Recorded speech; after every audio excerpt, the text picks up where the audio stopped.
नमस्कार मित्रों, स्वागत है आपका आपके अपने YouTube चैनल असियाग स्टडी पर। आज की इस वीडियो में हम पिछले वीडियो से जो एक श्रृंखला का शुभारंभ किया उसे आगे बढ़ाएंगे। पिछले वीडियो में हमने फिजिक्स के तीसरे पेपर बीएससी फाइनल ईयर की जो बुक हैं आपेक्षिकता एवं वैद्युत गतिकी यानी रिलेटिविटी एंड इलेक्ट्रोडायनेमिक्स उसको कंटिन्यू करेंगे। और उसके 5 यूनिट्स में से पहली यूनिट जो है इलेक्ट्रोमैग्नेटिक वेव्स उसको कंटिन्यू करेंगे। देखिए, पिछले वीडियो में मैंने जाना था कि इसमें क्या कौन कौन सी 5 यूनिट्स हैं, और पहली यूनिट में हमने इलेक्ट्रोमैग्नेटिक वेव के संदर्भ में जाना था। हमने जाना था कि विद्युत चुंबकीय तरंगों में एक तो होता है विद्युत क्षेत्र, एक होता है चुंबकीय क्षेत्र। विद्युत क्षेत्र और चुंबकीय क्षेत्र एक दूसरे के लंबवत होते हैं और इनमें आवर्ती रूप से परिवर्तन जो होता है उसी कारण से इन दोनों के लंबवत यानी कि z दिशा में तरंग का संचरण होता है, और इसका जो वेग होता है वो होता है 3 × 10⁸ मीटर प्रति सेकंड।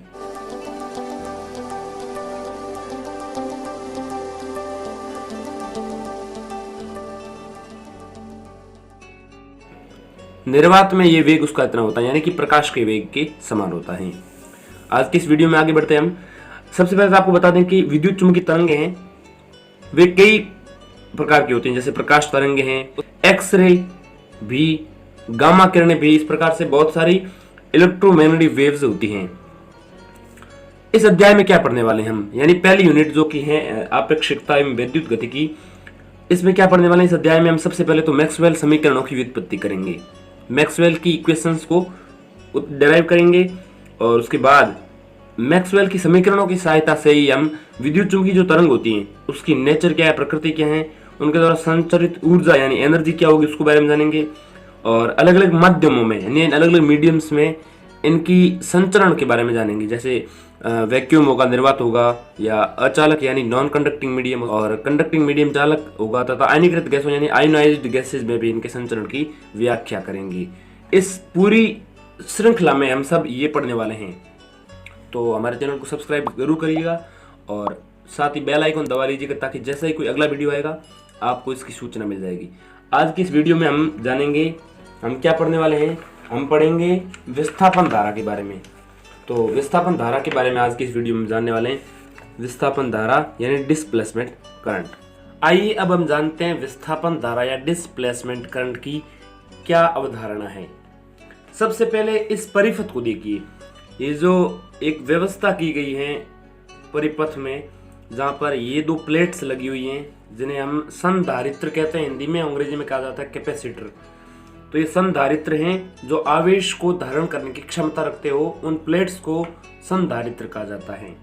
इसको किस प्रकार से जोड़ेंगे कि एक प्लेट लगेगी, उसको बैटरी के पॉजिटिव टर्मिनल से और दूसरी तरफ बीच में कुंजी लगाते हुए ऋणात्मक जो छोर हैं उससे जोड़ देंगे।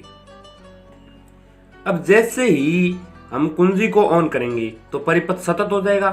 हालांकि यहाँ से प्लेट्स के बीच में निर्वात है ही, यहाँ बीच में परिपथ सतत नहीं है, कंटिन्यू जुड़ा हुआ नहीं है। 2 प्लेट्स हैं, आसपास रखी हुई हैं, ज्यादा दूर नहीं है ये प्लेट्स।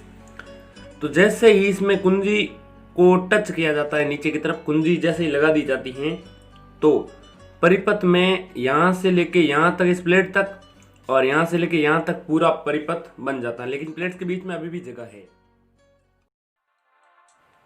विस्थापन धारा की अवधारणा को समझने के लिए सबसे पहले कैपेसिटर क्या होता है यानी संधारित्र के बारे में जानना आवश्यक है। इस त्रिविमीय चलचित्र की सहायता से समझने की कोशिश करिए कि संधारित्र क्या होता है। संधारित्र ऐसी युक्ति है, ऐसा यंत्र है जिसमें 2 समांतर धातु की प्लेटें लगी होती हैं। ये किसी अच्छे सुचालक की प्लेटें बनाई जाती हैं, जैसे तांबे की बनाई जा सकती हैं। उन 2 समांतर प्लेटों को किसी बैटरी से जोड़ के आवेशित किया जाता है। जब संधारित्र को बैटरी से जोड़ा जाता है, दोनों प्लेटों में आवेश इकट्ठा हो जाता है। अब इस इकट्ठे हुए आवेश के द्वारा परिपथ में कुछ समय के लिए धारा प्रवाह किया जा सकता है। जैसा कि आप देख पा रहे हैं, एक तरफ बैटरी से जोड़ के पहले आवेशित किया जाता है, और ये आवेशित होता है तो इससे कुछ समय के लिए बल्ब जलाया जा सकता है। यही काम है संधारित्र का, यानी परिपथ में कुछ समय के लिए धारा प्रवाह करने के लिए कैपेसिटर काम आते हैं। सामान्यतः कैपेसिटर पंखों में या स्टार्टर्स में लगाए जाते हैं, यानी स्टार्टअप देने वाले यंत्रों में कैपेसिटर का प्रयोग किया जाता है, क्योंकि इसका काम ही है स्टार्टअप देना। चूंकि इसमें बहुत कम आवेश संचित हो पाता है, इसलिए बहुत ही कम समय के लिए धारा प्रवाह होता है, यानी क्षणिक धारा प्रवाह होता है। इसलिए क्षणिक धारा प्रवाह स्टार्टअप के समय ही होता है, उसके पश्चात ये डिस्चार्ज यानी कि निरावेशित हो जाता है।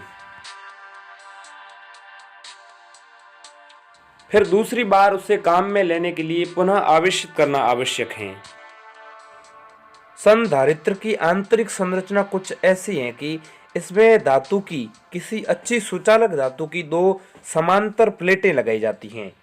इन दोनों धातु की इन प्लेटों को एक दूसरे से सेपरेट यानी कि पृथक रखने के लिए इनके बीच किसी डाई इलेक्ट्रिक पदार्थ की कोई परत लगा दी जाती है। जैसा कि आप चित्र में देख पा रहे हैं कि संधारित्र की आंतरिक संरचना आपके सामने दिखाई दे रही है। इसमें आप धातु की दो प्लेटें देख पा रहे हैं जिन्हें किसी डाई इलेक्ट्रिक पदार्थ से पृथक किया गया है। आप यदि इन प्लेटों को नज़दीक से देखें तो इनके बीच में एक अलग डाई इलेक्ट्रिक पदार्थ की परत आपको आसानी से दिखाई देगी। यदि संधारित्र को किसी कुचालक पदार्थ यानी डाई इलेक्ट्रिक पदार्थ से पृथक नहीं किया जाए तो आवेश स्थानांतरित होकर दूसरी प्लेट पर चला जाता है, यानी कि यदि दोनों प्लेटें एक दूसरे के संपर्क में रहें तो उनमें आवेशों का संग्रहण यानी कि आवेशों को धारण करने की क्षमता समाप्त हो जाएगी। इसलिए इन दोनों प्लेटों को एक दूसरे से पृथक करने के लिए इसके बीच एक डाई इलेक्ट्रिक पदार्थ की परत लगाई जाती है। मजेदार बात यह है कि इसमें प्लेटों के बीच गैप होता है, बावजूद इसके भी इन प्लेटों के इस गैप में से भी धारा का प्रवाह संभव होता है, क्योंकि इस प्लेटों के गैप के बीच में विस्थापन धारा चलती है। क्या होता है, जब बैटरी से प्लेटों को जोड़ा जाता है, दोनों प्लेटों के बीच गैप है तो एक प्लेट से इलेक्ट्रॉन निकल के दूसरी प्लेट पर स्थानांतरित हो जाते हैं। जिस प्लेट से इलेक्ट्रॉन निकल रहे होते हैं वहाँ पर धनावेश आ जाता है और जहाँ पर स्थानांतरित हो रहे हैं, जहाँ पर जा रहे हैं, उस पर ऋणावेश एकत्रित हो जाता है। तो एक प्लेट पर धनावेश है, दूसरी प्लेट पर ऋणावेश है, तो विद्युत क्षेत्र की दिशा धनावेश से ऋणावेश की ओर होती है। विद्युत क्षेत्र की दिशा धनावेश से ऋणावेश की ओर होती है। हम सामान्य इस बात को जानते हैं कि धनावेश से विद्युत क्षेत्र रेखाओं की दिशा बाहर की ओर, जबकि ऋणावेश में विद्युत क्षेत्र रेखाओं की दिशा भीतर की ओर होती है, यानी कि धनावेश से ऋणावेश की ओर विद्युत क्षेत्र रेखाओं की दिशा होती है। आइए अब हम जानते हैं विस्थापन धारा के डेरिवेशन के बारे में। विस्थापन धारा की अवधारणा को समझने के लिए हम एक समांतर प्लेट संधारित्र पर विचार करते हैं, जैसा कि चित्र में दिखाया गया है। अब चित्रानुसार कुंडी के की सहायता से इन प्लेटों को आवेशित और निरावेशित किया जाता है, यानी कि चार्जिंग और डिस्चार्जिंग हम कर रहे हैं, ठीक है। तो परिपथ में धारा का मान बदल रहा है, चर घातांकी रूप से बदलता है, ठीक है, यानी कि एक्सपोनेंशियली वैल्यूज इसमें बदल रही हैं। और ये परिवर्तन जो हो रहा है वो परिवर्तन होता है बहुत ही कम समय के लिए, यानी कि क्षणिक परिवर्तन होता है। अतः आवेशों का प्रभाव संभव नहीं है, क्योंकि परिपथ सतत नहीं है बीच में, तो आवेशों का प्रभाव संभव है नहीं। इसलिए आवेशन व निरावेशन यानी कि चार्जिंग और डिस्चार्जिंग के कारण उत्पन्न धारा जो होगी वो चालन धारा तो होगी नहीं, क्योंकि परिपथ सतत होना चाहिए, तभी चालन धारा होती है। इलेक्ट्रॉनों को प्रवाहित होने के लिए परिपथ की आवश्यकता होती है, ठीक है। और इलेक्ट्रॉन जब प्रवाहित होते हैं तभी बन सकती हैं चालन धारा, क्योंकि चालन धारा के प्रवाह के लिए परिपथ सतत होना आवश्यक है, परंतु परिपथ सतत नहीं है। इस प्रकार दोनों प्लेटों के बीच निर्वात में उत्पन्न धारा को समझाने के लिए मैक्सवेल ने विस्थापन धारा की अवधारणा दी। मैक्सवेल ने ये प्रागुक्ति किया, यानी कि इन्होंने ये प्रिडिक्शन की, भविष्यवाणी की उन्होंने, कि जिस प्रकार एक परिवर्ती चुंबकीय क्षेत्र यानी एक चुंबकीय क्षेत्र में जो बदलाव होता है उसके कारण, जैसा कि हम जानते हैं, विद्युत क्षेत्र उत्पन्न होता है। विद्युत क्षेत्र का मतलब ये है कि एक चुंबकीय क्षेत्र में जब एक कुंडली को घुमाया जाता है फैराडे के नियम के अनुसार, तो कुंडली के भीतर धारा का प्रभाव होता है। क्यों? क्योंकि चुंबकीय क्षेत्र में जो परिवर्तन हो रहा है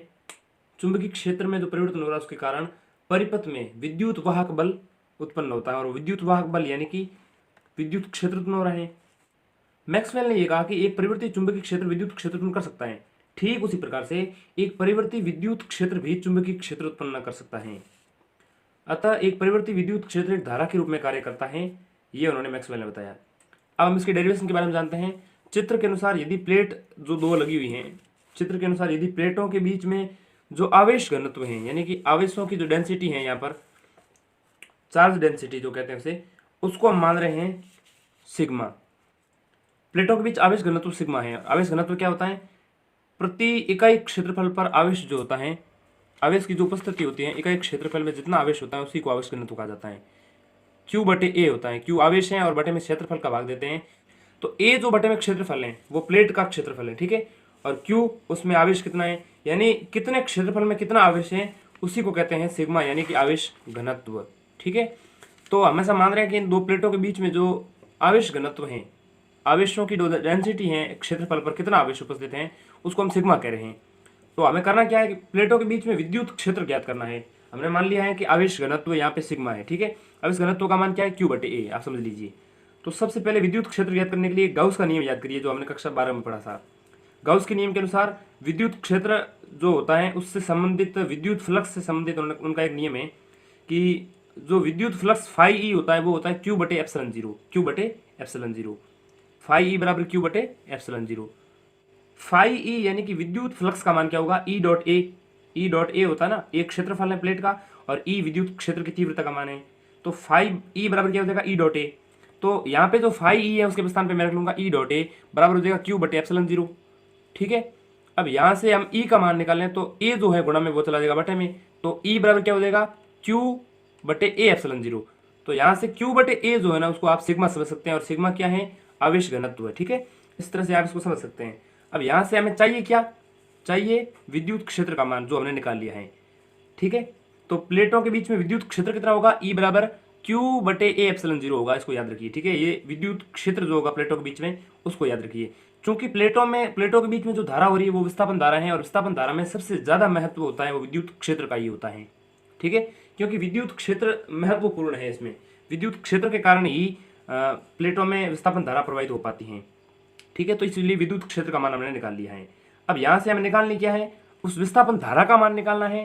विस्थापन धारा का मान कितना होगा ये निकालेंगे, ठीक है। तो कैसे निकालेंगे विस्थापन धारा का मान? यहाँ से देखिए आगे, तो इन दो प्लेटों के बीच में विद्युत क्षेत्र E का मान क्या है? Q बटे ए एप्सिलॉन जीरो। उसको समीकरण संख्या 1 लगा रहा हूँ मैं, ठीक है।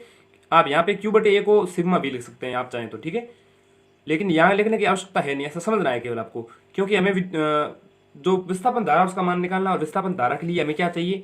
आवेश Q का मान चाहिए। तो यहाँ से Q का मान क्या होगा? ए एप्सिलॉन जीरो बटे में जो है वो E के गुणा में चला जाएगा, यानी कि Q बराबर क्या हो जाएगा? ए एप्सिलॉन जीरो गुणा E। कोई समस्या नहीं। अब Q का मान निकल गया, विस्थापन धारा का मान निकालना है। तो धारा का मान हम जानते हैं क्या होता है? ID बराबर क्या होता है? धारा बराबर Q बटे T होता है, यानी कि कितने समय में कितना आवेश प्रवाहित हो रहा है, ये होती धारा, ठीक है। ये कक्षा 10 का एक सामान्य सूत्र है। तो ID D इसलिए डिस्प्लेसमेंट करंट है, इसलिए ID लिख रहा हूँ मैं delta Q upon delta T, ठीक है। चूंकि ये परिवर्तन क्षणिक होता है इसलिए डेल्टा रूप ले रहे हैं हम इसके, ठीक है। Delta Q upon delta T है। अब Q जो है हमने निकाला, यहाँ पे डाल दीजिए, तो ID बराबर क्या हो जाएगा? डेल्टा अपॉन डेल्टा T किसका? ए एप्सिलॉन जीरो E हो जाएगा Q के स्थान पे। अब यहाँ से A और एप्सिलॉन जीरो कॉन्स्टेंट है, इनको बाहर ले लेंगे, ठीक है। और अंदर क्या बचेगा? केवल ID बराबर epsilon zero A delta E upon delta T हो जाएगा, ठीक है।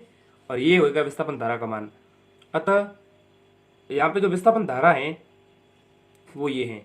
अब हम विस्थापन धारा की सहायता से विस्थापन धारा घनत्व निकाल सकते हैं, क्योंकि हम जानते हैं कि धारा घनत्व जो होता है वो I बटे ए होता है, यानी इकाई क्षेत्रफल में जितनी धारा होती है वही होती है धारा घनत्व। तो यहाँ से धारा घनत्व का मान JD निकालें तो धारा बटे क्षेत्रफल हो जाएगा, यानी कि ID बटे ए हो जाएगा। तो यहाँ से जो मान निकला है उससे JD का मान निकाल सकते हैं, यानी कि धारा घनत्व का मान निकाल सकते हैं, विस्थापन धारा घनत्व का मान। तो JD बराबर हो जाएगा ID का मान यहाँ से पूरा का पूरा ऊपर रख लिया और बटे में A का भाग दे दिया। यहाँ A से A काट लें तो क्या बचेगा? JD बराबर epsilon zero delta E upon delta T। ये हो गया विस्थापन धारा घनत्व का मान। इसे यदि हम वेक्टर फॉर्म में लिखें, यानी सदिश रूप में लिखें, तो JD vector equal to epsilon zero delta E vector upon delta T हो जाएगा, ठीक है। और चूंकि यहाँ पे हम जानते हैं कि एप्सिलॉन जीरो और E का गुणा जो होता है वो होता है D वेक्टर, यानी कि विद्युत विस्थापन सदिश होता है। इसलिए इलेक्ट्रिक डिस्प्लेसमेंट वेक्टर जो होता है D वेक्टर, वो हम लिख सकते हैं एप्सिलॉन जीरो E वेक्टर के स्थान पर। इसलिए JD वेक्टर बराबर delta D vector upon delta T लिख सकते हैं। ये है विस्थापन धारा घनत्व का वेक्टर वाला फॉर्म, किसके रूप में? विद्युत विस्थापन सदिश यानी कि इलेक्ट्रिक डिस्प्लेसमेंट वेक्टर के फॉर्म में। ठीक है, यहां से आप इसको समझ सकते हैं, यानी कि विद्युत विस्थापन सदिश डी वेक्टर के रूप में जे डी वेक्टर यानी कि विस्थापन धारा घनत्व का मान आप लिख सकते हैं। समीकरण 2 जो प्राप्त हुई है यहां से स्पष्ट है कि विस्थापन धारा जो होती है जे डी है वो विद्युत क्षेत्र के समय के साथ परिवर्तन से उत्पन्न होती हैं। ठीक है, अर्थात एक परिवर्ती विद्युत क्षेत्र धारा के तुल्य माना जा सकता है। यहां से इसको आप समझ सकते हैं समीकरण से। कैसे समझ सकते हैं कि डी वेक्टर के स्थान पे क्या है? Epsilon 0 E vector. ठीक है, तो एप्सिलॉन 0 ई वेक्टर यानी कि ये फॉर्म है, आपको ये फॉर्म ही है, क्या है? जेडी वेक्टर बराबर epsilon 0 delta E vector upon delta T. तो ई क्या है? विद्युत क्षेत्र, और विद्युत क्षेत्र में समय के साथ जो परिवर्तन होता है उसी से तो जेडी वेक्टर प्राप्त हो रहा है। यानी कि जेडी जो वेक्टर है वो delta E upon delta T vector जो हो रहा है, यानी कि जेडी वेक्टर जो हो रहा है प्राप्त हमें वो delta E vector upon delta T के समानुपाती है, प्रोपोर्शनल है।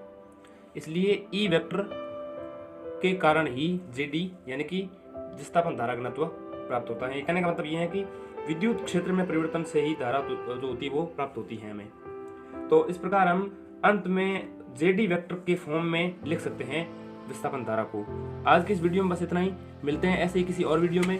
तब तक के लिए जय हिंद, जय भारत। यदि वीडियो अच्छा लगा हो तो चैनल को सब्सक्राइब जरूर कर लीजिएगा ताकि आने वाली वीडियोस की इन्फॉर्मेशन आपको यूं ही मिलती रहे। आज की इस वीडियो में बस इतना ही, मिलते हैं अगली वीडियो में। तब तक के लिए जय हिंद, जय भारत।